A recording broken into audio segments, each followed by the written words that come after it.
వాలంటీర్లతో conduct చేయాలని ప్రయత్నం చేస్తున్నారు. అంటే ఇటీవల వీళ్ళు నామినేట్ చేసిన వ్యక్తులతో పెట్టుకొని వీళ్ళు చేసే అన్ని తప్పుడు పనులు వాళ్ళ దగ్గర చేపించాలని. అదే సమయంలో మీరు చూస్తే బిఎల్ఓలుగా అంటే బూత్ లెవెల్ ఆఫీసర్స్ ఒకప్పుడు టీచర్లు చేసేవాళ్ళు, ఆఫీసర్లు చేసేవాళ్ళు. ఎక్కడ కూడా ఒక్క మిస్టేక్ కూడా ఉండేది కాదు. That is their duty. దానిపైన చాలా స్పష్టంగా ఆదేశాలు కూడా ఉన్నాయి.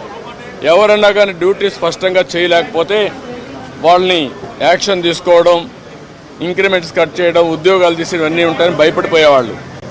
ఈరోజు ఎవరు చేస్తున్నారంటే కడాన మహిళా పోలీస్ 2600 మంది బిఎల్ఓని మహిళా పోలీసులు పెట్టేశారు.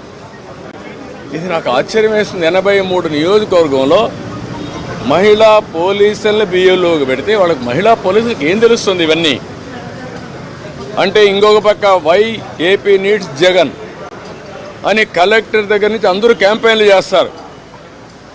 ఇప్పుడు చేసిన అరాచకం చాలదు, రాతి యుగానికి తీసుకుపోవడానికి అలాంటి వాళ్ళు పెట్టుకొని చేసే పరిస్థితికి వస్తున్నారు.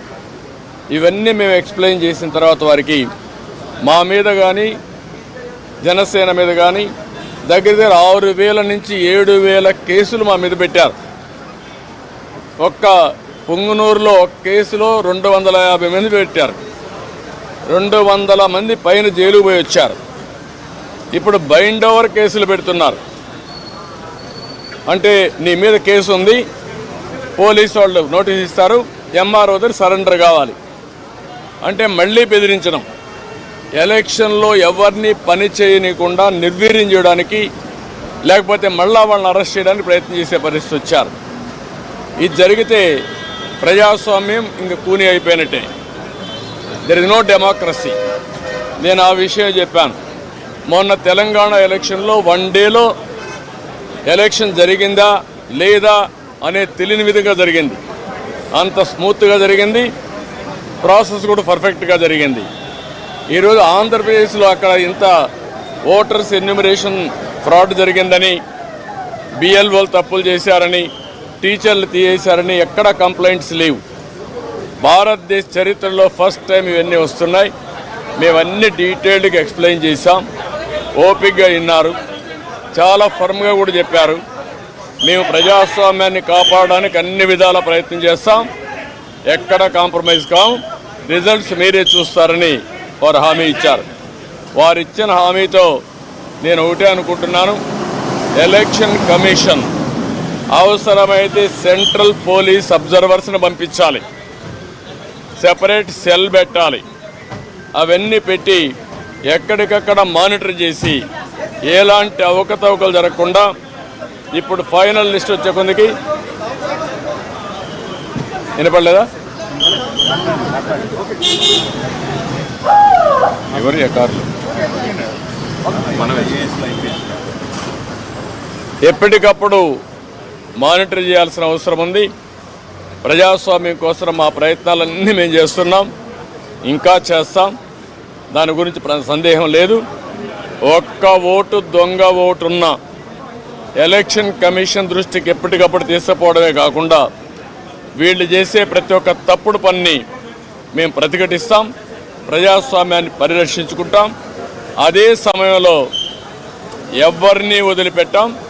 కడాన కోర్టుకు కూడా వెళ్ళి తప్పు చేస్తే మాత్రం శిక్ష పడే వరకు ముందుకు పోతామని చెప్పి విజ్ఞప్తి చేస్తున్నా.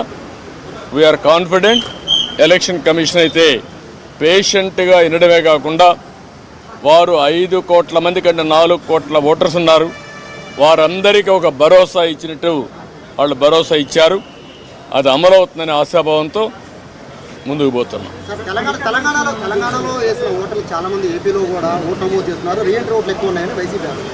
నేనేమంటానంటే మీరు ఇన్న ఆరోపణ చేయండి. వాడు ఓటేసినప్పుడు వాళ్ళకి నోటీస్ ఇచ్చి పర్ఫెక్ట్గా చేయాలి తప్ప మీరెవరు డిలీట్ చేయడానికి?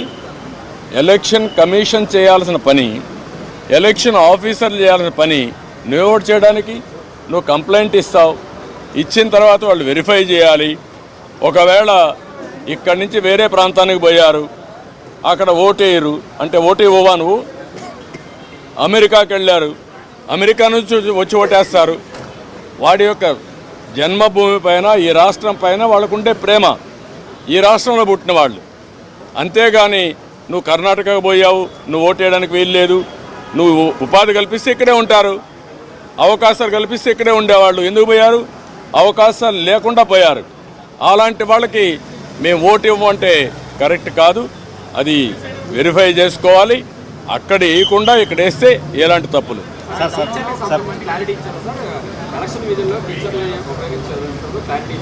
నేను అన్నీ చెప్పిన తర్వాత వారు విన్నారు, చేస్తామనే విధంగా చెప్పారు. ఎట్టి పరిస్థితుల్లో సచివాలయ స్టాఫ్ని వేయడం కరెక్ట్ కాదు.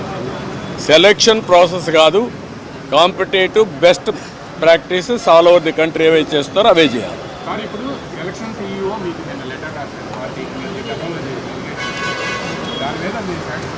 లేదు, దాని మీద కూడా మేము చెప్పాం.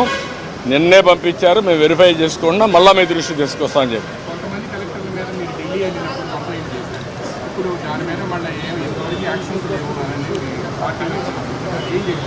ఈరోజు కూడా మళ్ళీ మేము చెప్పాం, ప్రతి ఒక్క ఆఫీసర్ పైన మేము స్పెసిఫిక్ ఎవిడెన్స్ ఇచ్చాం. దానిపైన లాజికల్గా యాక్షన్ తీసుకోవాలి, క్రిమినల్ ప్రాసిక్యూషన్ కూడా చేయాలి. సార్, ఇది ఇంకా తిరుపతి ఎంపీ ఎలక్షన్ నుంచి, బై ఎలక్షన్ నుంచే ఇది స్టార్ట్ అయింది సార్, ఫోకస్ అయింది. కానీ 2 years అయినా అవి కూడా ఇచ్చాం. మరి తిరుపతి బై ఎలక్షన్లో జరిగింది, గ్రాడ్యుయేట్స్ కాన్స్టిట్యున్సీ ఎలక్షన్లో జరిగింది, 2019 జరిగాయి.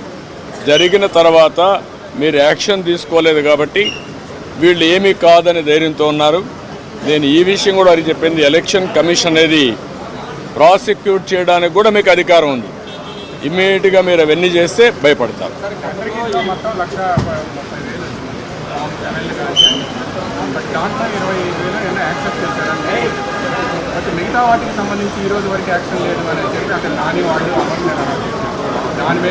ఆ విషయం కూడా వారికి చెప్పాను. ఆయన అరెస్ట్ చేశారు. ఎవరైతే ఓటర్స్ బోగస్ ఉన్నాయని చెప్పి ఎక్కడికక్కడ పోరాడుతూ ఉంటే అది కరెక్ట్ చేయకుండా అతను అరెస్ట్ చేయడం అనేది ఎక్కడికి పోతానని చెప్పి అడిగారు.